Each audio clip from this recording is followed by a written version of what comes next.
¡Qué emoción! Estamos aquí en Algarabía TV y vamos a hablar de lo que más me gusta. Lugares insospechados, islas fantásticas y perdidas y dejadas de la mano de Dios.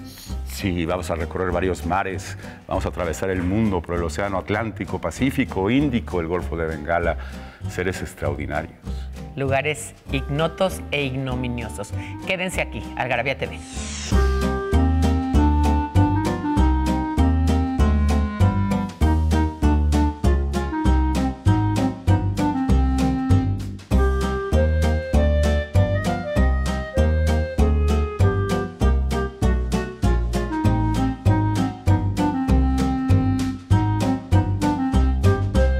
Qué bueno que están de regreso porque vamos a, como les decíamos, hablar de cosas que nos interesan muchísimo en Algarabía. En Algarabía pueden ver que hablamos de filosofía, de viajes, de historia, de cultura y ahora tenemos un programa enigmático.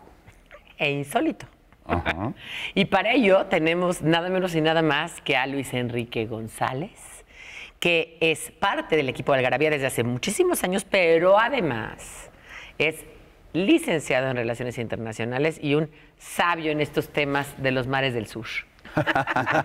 ¿Qué tal? Gracias. ¿Cómo estás, Luis? Bien, bien, aquí andamos visitando las estrellas. ¿Qué nos puedes contar del Mountain del Bounty? Fíjate El Mountain in the Bounty, que bien decía Tintán. ¡Ah, Mountain in the Bounty! Sí, el rey del barrio, ¿no? Hasta en no, y también en Ciudad del Mareado. Ah, En Ciudad del Mareado. Ahí aparece esta... ¿Qué es el Bounty? ¿Es un el submarino? Bounty, ¿Es un avión? ¿Qué es? Es un barco de la naval británica que se construyó en 1786 y salió a andar a cargo del capitán Bright en 1787. Desafortunadamente, ¿cuál era su misión? Era llevar plantíos del árbol de pan para el Caribe, para todos los esclavos que tenían en las islas Sí, porque Caribe.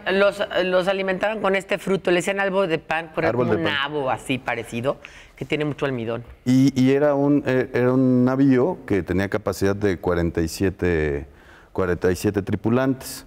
Se tardaron en llegar, pensaban llegar por el Estrecho Magallanes a Tahití.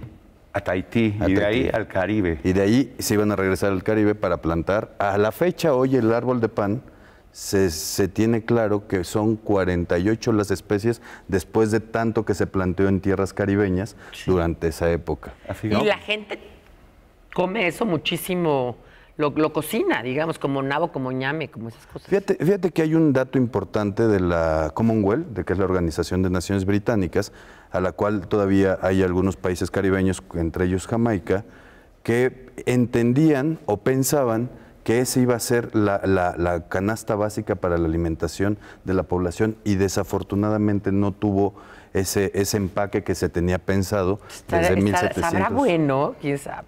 Como Pero un bueno, la camote. cosa es que se tardan, porque no es el tema, se tardan Sí. mucho, ¿verdad? Ahí.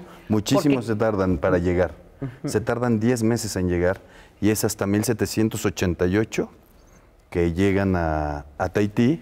Se quedan cerca de 5 meses. Tengo entendido que querían pasar por el cabo de... El Estrecho Magallanes. El Estrecho de Magallanes, pero hubo tormentas, entonces tuvieron que regresar. Sí, se regresaron. Y entonces tuvieron que irse por Cabo de Hornos, ¿no? Ajá. Entonces es una vuelta increíble. Imagínate en esa época. 10 meses se tardaron en llegar. Entonces, bueno, pues francamente llegaron, se establecieron y las tahitianas pues los recibían muy bien. De hecho, ¿cuál ¿A era qué la te cara? refieres?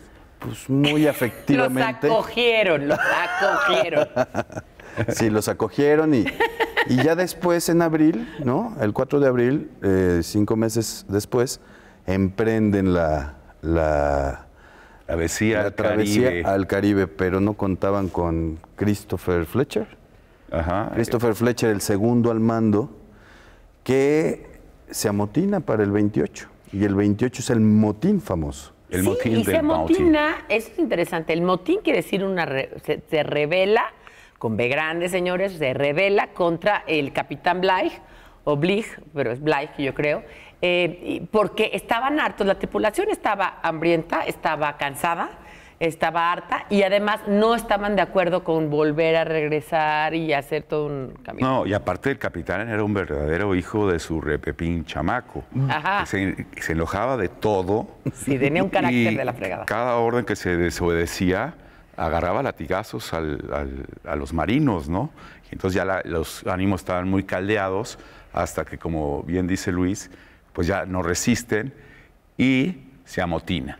No todos estaban a favor del motín, unos sí, otros no, y al final no sé si se logró el motín o no. Sí se logra. Fíjate que este capitán, como bien hablas, era un discípulo de James Cook. James Cook, el famoso James Cook, que fue el primero que surcó los mares del sur y que trajo palabras al inglés, que luego pasaron al español como tabú y tatú, tatuaje. Nueva Zelanda. Porque pues él estuvo ahí en Polinesia, donde se tatuaba la gente y conoció los tótems y los tabús. Sí, y es digamos, tiene muchos reconocimientos en Nueva Zelanda, en Australia, en toda la parte de Oceanía tienen de hecho muchos estatuas, monumentos, porque gracias a él se descubrieron esas islas. Sí. Pero bueno, entonces con ese antecedente de que era su discípulo, pues sí, era súper rígido, y tanta era su rigidez que termina por ser expulsado del navío y junto con 18 hombres más, llega a Norfolk. Pero lo suben en una balsa. Sí, en una balsa, fue algo... casi sin alimentos, 8 hombres a la deriva, sin cartas de... Al capitán con los 8 hombres. con los 8 hombres, ¿no? Y se quedan los otros en el barco. ¿Pero qué pasa cuando se entera la corona británica? Pues mira, en principio lo acusaron a Blythe por haber perdido el navío, ¿no? Y posteriormente mandan otro navío, Pandora, a buscarlos.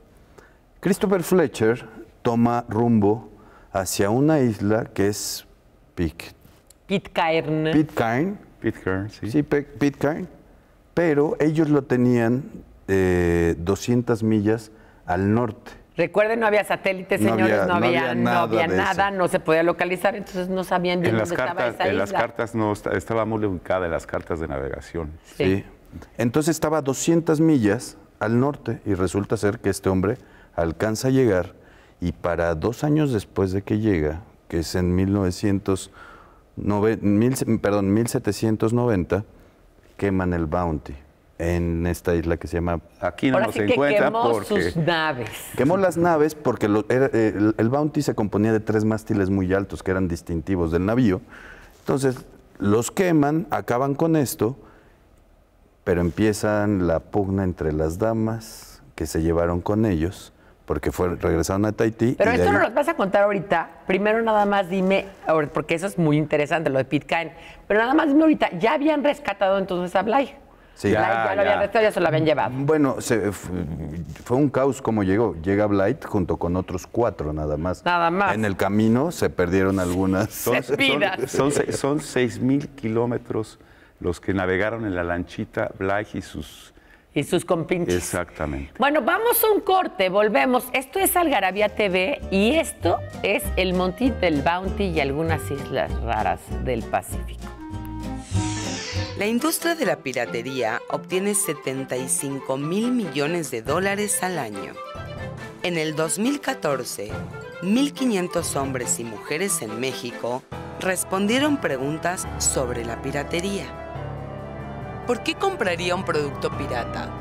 66% por su precio, 16% facilidad de adquisición, 8% parecido con el original, 6% no encuentro el original, 4% calidad.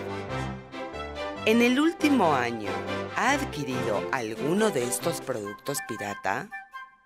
Música, películas, prendas, calzado, electrodomésticos, pilas. ¿Cuánto calcula que gastó en piratería el mes pasado?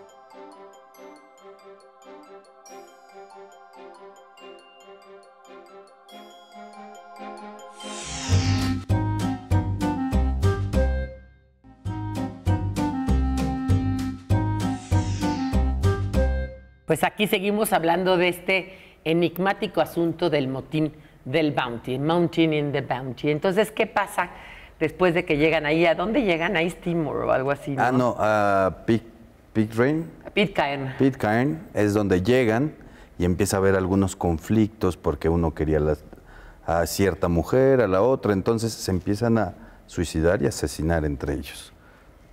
Entonces, termina por quedar solo en esa población dos hombres ingleses y una descendencia de cerca de 36 chamacos y 15 muchachonas.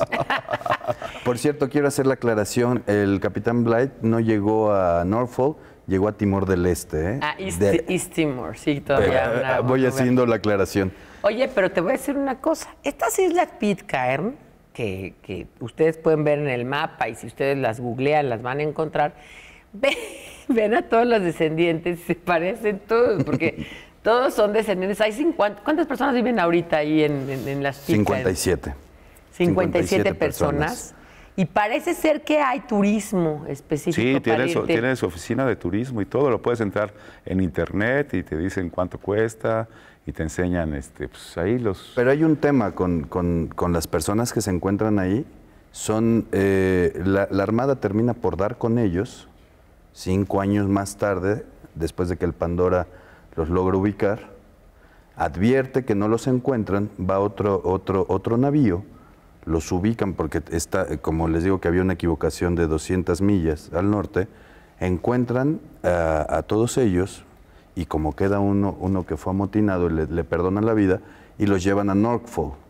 En Norfolk, ahí los dejan viviéndose, pero tan solo 50 personas son las que regresan a las islas y por eso es que hoy existe toda esta infraestructura turística y demás y todos son iguales y descendientes de los amotinados del Bounty. ¿Qué cosa? En el 2005 en la Universidad de Canberra hicieron un análisis del DNA. Canberra en Nueva Zelanda. Ajá. Hicieron un análisis del DNA y todos son de los amotinados del Bounty, de toda la población. Sí, de plano. Así es. ¿Y de qué viven? ¿De este turismo? Sí, bueno, es un conjunto de islotes. Es como un islote con 4 islas y es rocoso, pero hay una parte turística. No tiene muy buena entrada marítima, infraestructura portuaria, perdón. Pero les ayuda el gobierno federal, digamos. De hecho, hoy en el Pacífico es la única extensión de ultramar que tiene el gobierno británico. Sí, ya en islas, ese lugar. Sí, son las últimas. Y puedes ir, pero creo que te puedes... ¿Hacer ciudadano? Sí, sí, claro que sí. Pero tienes que quedarte ahí como 1 mes o 2 meses. No es de que hay vuelo diario. No. O sea, vas de turista y hasta que llegue el siguiente barco con provisiones desde Inglaterra, pues ya te regresas en ese, ¿no? Pero para hacerte ciudadano, puedes irte a las Islas Pitcairn y puedes hacer tu solicitud para irte a vivir ahí. De hecho, están invitados porque pues, hay lugar.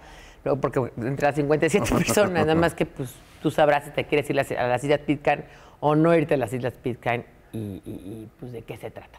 Ahora, estas islas así ignotas, estas islas raras, hay otra isla que es la isla Sentinel. La isla Sentinel, también nos vas a platicar de ella. La isla Sentinel pertenece a un archipiélago que se llama Islas Andaman, pertenecen a la India y están en el Golfo de Bengala. Estas islas fueron utilizadas, se conocen desde hace mucho. Marco Polo las conoció y eran prisiones, ¿no? Se usaban estas islas en muchos lados del mundo, una isla para mandar a los prisioneros, ¿no? A los delincuentes. Pero una en particular no. ¿Y por qué? Pues ellos decidieron estar aislados voluntariamente, pero eran sumamente violentos. Sumamente violentos. Bueno, son y serán violentos. Yo creo que esa es la aclaración pertinente. Es un grupo que, Sentinel del Norte, se encuentra en este archipiélago de Andaman y justo, tú lo mencionaste bien, todos los que se amotinaban, todos los que están en contra de la corona, los mandaban a hacer la tala de árboles. Pero cerca de 10,000 nativos fueron cayendo y nunca lograron dominar la Sentinel del Norte y hoy se tiene más o menos, porque nadie les puede decir a ciencia cierta el censo poblacional de esa isla. No, si no se sabe. No, pero se supondría que están entre las 200 a 400 personas. Ahora, ¿por qué no se puede? Porque los satélites pueden tomar foto de la Sentinel del Norte, pero es tan tupido el follaje que es imposible ver hacia adentro. Y luego está rodeado de arrecifes. Es muy difícil llegar. Tienes que llegar casi fortuitamente con un naufragio o por helicóptero, etcétera. O nadando.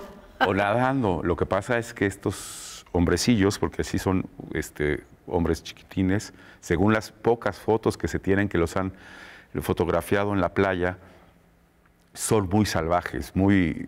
No me refiero a... Sí, violentos, exactamente. Y entonces no es posible llegar. Estos ya han tenido contacto con estas personas desde siglo XVIII y XIX, y nadie ha podido. Te atacan con flechas, llevan 60,000 años escondidos en esa isla. 60,000 años. Ni han salido y nadie ha podido entrar. Es increíble. Y las únicas fotos que se tienen son fotos de lejos de helicóptero, de algún helicóptero que los toma en la playa. Y a veces cuando lo están tomando, pues como clásica caricatura, taparrabos, arco, flecha y pintados, ¿no? Y de repente lo toman medio aguásanos o no sé qué pretendan, nadie sabe. Los ven copulando en la playa. Cuando ven que viene alguien, se ponen a copular en la playa. Es una de las investigaciones que hizo la National Geographic, ¿no? Cuando se acercó fue que se pusieron a copular en la playa y ellos dejaron las cosas y se retiraron. Exacto. Pero se fueron escondiendo y viene el flechazo. Y al que iba a cargo de esa expedición... Sí, le llegó le llegó la flecha. Ahorita nos sigues contando, porque vamos a una super cápsula. Nunca se dice cápsula. Es cápsula con T. ¿Cápsula? Es cápsula. Es cápsula. O es cápsula. No, no es cierto, es cápsula. Cápsula. No todo fue muerte y destrucción en la Primera Guerra Mundial. Durante ese periodo se desarrollaron inventos que fueron muy importantes y se siguen utilizando hoy en día. El cambio de horario. Una de las consecuencias de la guerra fue la escasez de carbón, por lo que Alemania fue el primer gobierno en decretar el adelanto de 1 hora, asegurando 1 hora más de luz natural para sus actividades. Las bolsas de té. Un comerciante estadounidense envió muestras de té en bolsitas y por practicidad fueron introducidas en agua. El reloj de pulsera. Cuando estalló la guerra, el reloj era indispensable para coordinar actividades, por lo que se masificó su producción. El cierre, cremallera. En 1917 se patentó con el nombre de separable fastener y de inmediato se utilizó en botas y bolsas. Las toallas sanitarias. Se produjo el Cellucotton para fabricar uniformes, pero las enfermeras de la Cruz Roja fueron quienes le dieron este uso. Uno de los libros más reconocidos de Sigmund Freud es Tótem y Tabú. Y justamente estas dos palabras, tótem, que quiere decir fortificación, digamos, deidad, y tabú, que quiere decir lo prohibido, vienen de las lenguas de los mares del sur. Y las trajo a Occidente el capitán James Cook, junto con tatú, que en español acabó siendo tatuaje, con esta terminación de aje, y justamente está tan en boga en estos días. Tatú, tabú y tótem, palabras ignotas y lejanas que hoy en día son parte de nuestro inconsciente colectivo. Vamos a un corte y volvemos. Esto es Algarabía TV. No se vayan, no toquen el botón.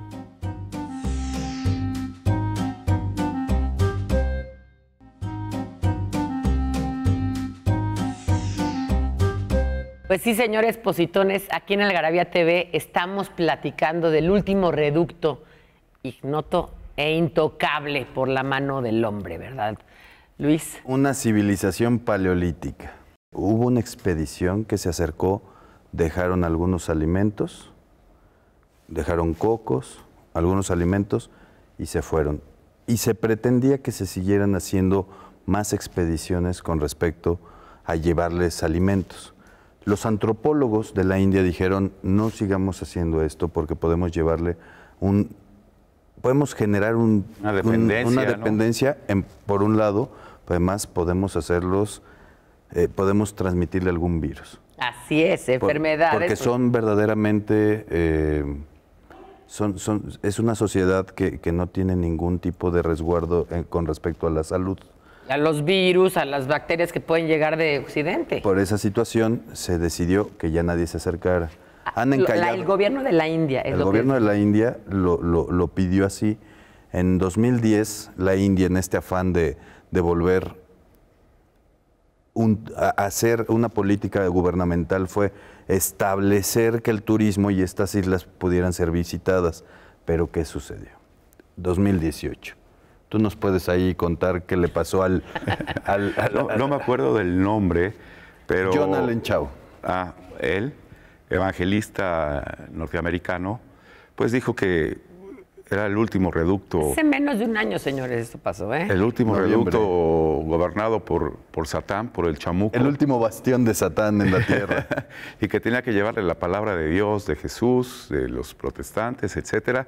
Y se embarca misteriosamente en un viaje, logra convencer a uno de los habitantes de una de las islas del archipiélago para que lo lleve en balsa y tuvo un final feíto, ¿no?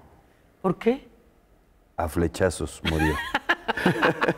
y fue enterrado en las costas. Desafortunadamente, y aquí es donde viene el paradigma. Pero es que ahora sí que claramente, como dice la señora que trabaja en Algarabía, se le dijo, se le volvió a decir, se le repitió inclusive, y aún así hizo lo que quiso. O sea, se le habían dicho que no se podían acercar, que eran peligrosas, sí, que no, que... Y ahí va. Lo dijeron, hubo un acercamiento, se regresó y algo le contó al que lo llevaba, diciendo que no importaba lo que hubiera pasado antes, porque hubo acercamientos anteriores durante muchos siglos donde siempre acababan muertos. Digo que no, porque Jesús, el Señor, lo tenía protegido y que las flechas le hacían lo que el viento a Juárez, porque tenía... Exacto. ¿no? Y acabó como y San regresó, Sebastián. y sí, y quedó como coladera, ¿no? Como y sí, San Sebastián. Y lo único que nos demuestra es que hay un cisma con respecto a todo lo que el occidente piensa con respecto a estos lugares. ¿Por qué? Porque en cualquier otro lugar, de acuerdo a los derechos humanos declarados por los occidentales, se puede decir que fue un asesinato. Entonces, en este caso, ¿por qué no fueron ni con un juez, ni con un gobierno? ¿Quién va a poner el orden? Sí, hubo opinión pública gringa ¿sí? que decía, bueno, si mataron a un ciudadano, ¿por qué no vamos y si no se puede entrar, échenles una bomba o terminen? No es posible, es un ciudadano norteamericano que murió, pero no. Es que no, a ver, es una sociedad que vive a sus anchas Hace y como 60,000 le años. place. ¿Por qué tiene que ir otra sociedad o un individuo de otra con sus creencias religiosas a molestar? Molestar. No vayan. Y como dice Luis, tiene 60,000 años viviendo ahí. Los pocos que han podido estudiar, porque no hay manera de, porque el follaje, no hay manera de tomar fotos, pero no se ve que tengan escritura, por supuesto no sabemos nada del lenguaje, y se cree que no conocen la forma de hacer fuego, porque se vería todo, siempre fuego. Vería el Entonces fuego. nada más se ve cuando cae un rayo y se prende un árbol, tratan de mantener ellos lo más posible el fuego pero no encendido, saben crear. pero no saben crear el fuego, ¿no? Bueno, pues increíble, pero cierto. Esta es la isla Sentinel en el Andamán y platicamos de la isla Pitcairn, 2 lugares a donde pues a uno les recomiendo que pueden irlo a visitar, el otro mejor ni vayan porque van a acabar igual que el misionero a flechazos, todo cucho, viendo ¿no? cómo copulan. Además, o viendo cómo copulan unos extraños que para qué nos importa. A flechazo A flechazo duro. Si no quiere terminar su experiencia a flechazos, Mejor no vayan. No vayan al Golfo de Me Bengala. parece bien. Vamos a la sección que tanto gusta, la trivia. Y fíjense, ¿tú eres fan de Star Wars? Y poco, A mí más sí o me menos. gusta, pero en todo este universo de Star Wars, series, películas, libros, videojuegos, se han usado más de 50 idiomas distintos en todo este universo. La mayoría inventados por los guionistas y otros que es de regiones muy lejanas o idiomas que casi, lenguajes que casi no se conocen. Náhuatl no. Náhuatl no, fíjate. Ni otomí, ni zapoteco. Pero yo tengo un libro de cómo se hacen los lenguajes y es hecho por uno de los autores de Star Wars. Pues nos vamos, señores. Esto es Algarabía TV. Él es Luis Enrique González, Muchas gracias en a persona, ustedes. en vivo y parte de Algarabía. Nos vemos la próxima. No nos fallen, amiguitos. Acá nos vemos.